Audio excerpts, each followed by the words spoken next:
disconnected. Good evening, everybody.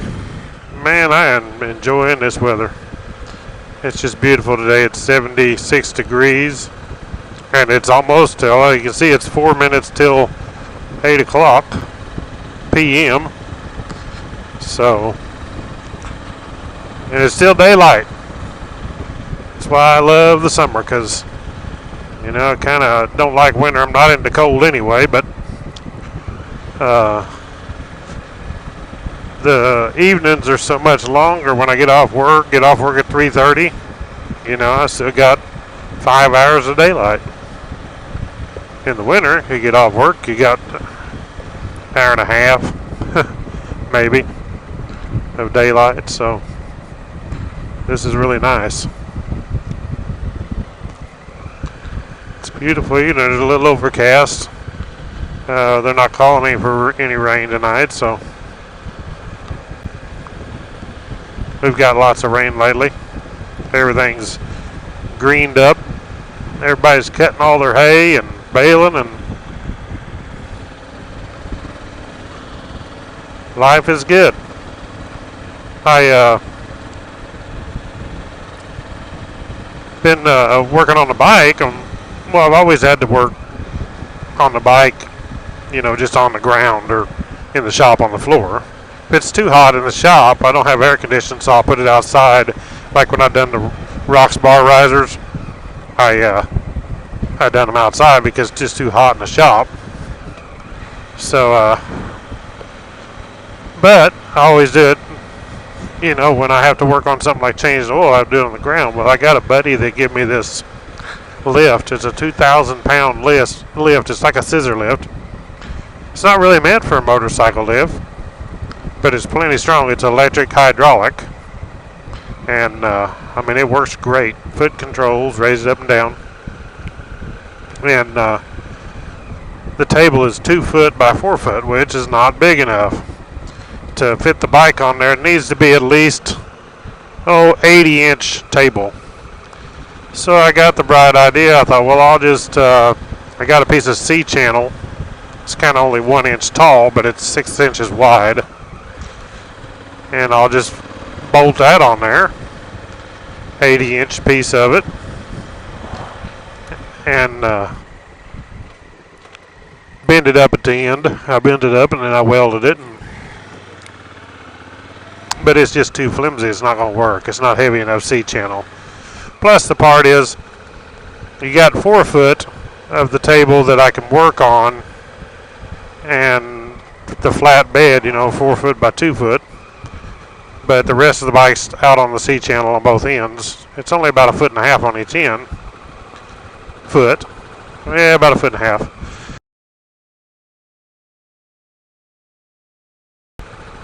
It just ain't going to be no good. So what I'm going to do now is, that thing's made out of 1/8 inch plate on there, and it's broke. So I'm going to take and add on to that 1.5 feet on each end of some 2 inch by 3 inch box tubing, and build it out, and I'll put a flat plate on there. Also, all it'll have to be is 1.5 feet by 24 inches wide, and that will be on one end, and I'll do the same on the other end. That way, all the way to be centered, and make it the whole thing where it's a 2 foot wide. Then it'll be 80 inches long. Actually, it'll be 7 feet. I believe is what I'm gonna do. And then I'll just make a ramp that's 24 inches to put on there. And it'd be nice when I work on the bike, I can raise the bike up, and it'll raise it actually too high. You don't have to go all the way, because it'll push this Africa Twin right through the ceiling. It goes up probably, man, 5 foot tall or taller. So won't need to go all the way up, but that'll sure make it nice and not having to crawl around the ground. Then I just need to get away to, when I got it on the lift, to lift the bike, and so I can take the tires off and work on them. On the front, I'll build a clamp like you see on a lot of bike lifts, where you pull in and then you crank it. It's like a boat jack, and it squeezes the tire and that holds the bike up. So I'll build one of those. So I got a welder and a torch and a chop saw and all the stuff to do it. Just got to get me some metal ordered. That'll make life good. And now I'm headed home. I thought I'd go this back way. There's an old house right there, and that dude it's about gone. That's a big old farmhouse. No telling how long it's been since everybody's lived in it. I used to jump these tracks. And you can't do nothing when you forget to turn that stupid traction control off. I need to make me something to turn that traction control off. I know that I can build something to do that. Probably not what Honda wants you to do, but I'm going to do it. So I bet you on this switch up here, it's a 12-volt signal. And all I have to do is make a timer, 12-volt timer, so when I say every time I start the bike, that it will put, because you have to hold it for just a little bit. Only for about 1 second, really. So right there is off. So 1001, yeah, 1 second. So if I hold it 2 seconds, yes, no problem. So I can make me a 12-volt timer and connect it to the wire that this switch is putting the signal down there. And when any time that I start the bike, it will put power to that wire for 2 seconds and turn that traction control off. It'd actually be really simple for somebody to make one of those and start selling it. I'm not going to sell them, but I may make one for myself. You guys would not believe, unless you already have some of these rocks bar risers, how much difference they make in the comfort. I mean, it's a world of difference. Not even nothing. It's nothing like what it was. It's a whole new. It's amazing. I like it. Wish I would have got them a long time ago. Wish I would have had them before I went to the Iowa trip. The Iowa trip, the Dale at Heartland Dual Sport, he calls it Ohio every time, but I keep telling him it was Iowa. He's kind of funny. You guys need to check out, he's got all kinds of stuff he's doing now. He's doing Leatherworks. It's called Heartland Leatherworks. So check out his website. It's pretty cool. It's amazing how good he is. He's really good at it. Does a good job and the stuff that he makes. So, and he's getting into it pretty good. So there'll be a lot of things he can actually come up with. A person might have some ideas for him of different things to make. Taking you guys a back way down through here that I go through the house sometimes this way. Several different ways that I can go when I go home from work. This is one of my favorite. It's pretty down this way. And I get into a little gravel down here shortly. Look at all the cows. They're sure enjoying this.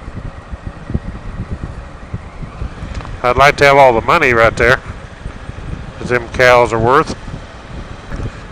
That's funny because I had a guy comment today on one of my videos. It's the video back when I went to the hare scramble down by Roaring River, and I went and I found my knife, my Leatherman actually, that I'd lost down there, and then I went down and I acted like I was going to climb that big hill, but I didn't.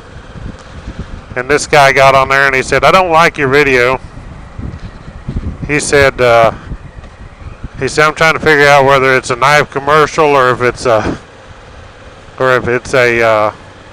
something or other." But I'm like, well, it wasn't a knife commercial. I'm just saying that I like the Leatherman knife, but I wasn't really trying to advertise for them. They didn't give it to me. It's just a knife that I've had for years, and it's hard to do without it because I'm used to it. It's the pliers. It's a multi-tool, skeletal. But anyway, and he said that hill, he could climb it on his, what did he say that thing was? A 600, it's a Honda 600 I can't even remember now. But anyway, he could do all this, and you know, he thinks I'm just some rich kid with the Africa Twin and all the fancy gadgets and all this stuff. And I told him, I said, well, there ain't nothing fancy about me. I said, but I'm proud of you that you're so good. And he didn't think I had the skills to do it. And I said, well, the thing is, I do have the skills after riding for almost 40 years off-road and racing hare scrambles and motocross. And but I also have the brains not to get out there and trash a $13,000 bike trying to climb a hill for nothing. You know, I don't care to go up the hare scramble trail on this Africa Twin. Some people do, and that's great. But I didn't buy the bike to get out there and trash it. So, anyway, he may not like my comment, but oh well. This is probably slicker than snot.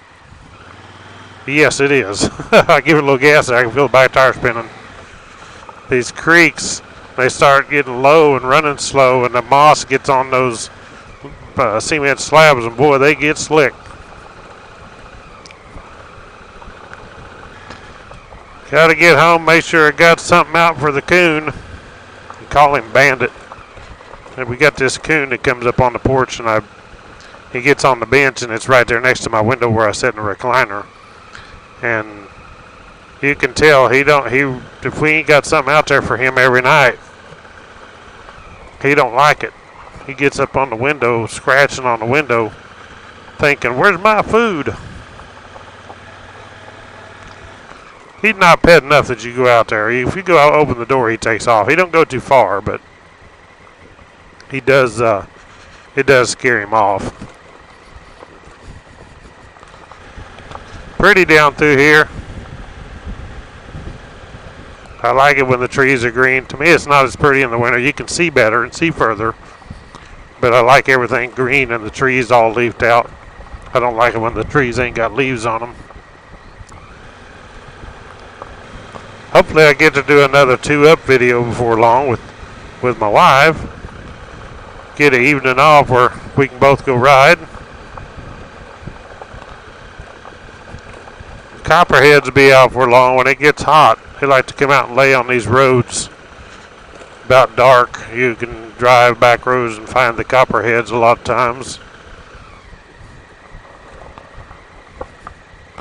Probably another slick low water slab here. Well, that one wasn't slick. Didn't spin on that one.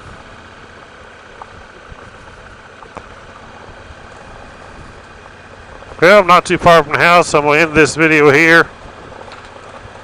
Just kind of a short video chatting with all you guys. Comment below. Lots more to come. I appreciate you watching Woodzman Adventures, and please share the videos on Facebook or Twitter, whatever you got. And don't forget to click the thumbs up.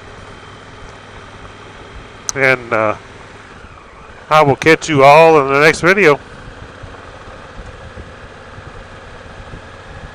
Right on.